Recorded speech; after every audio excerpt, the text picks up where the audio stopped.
Hi, friends!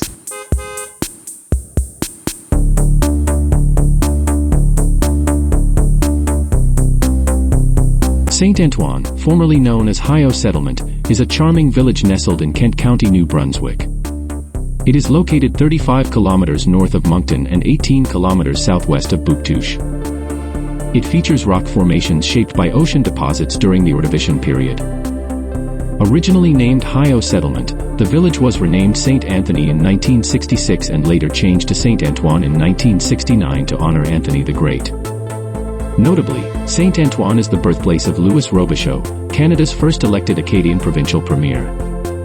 In 2023, Saint-Antoine merged with other local service districts to form the new town of Champdor.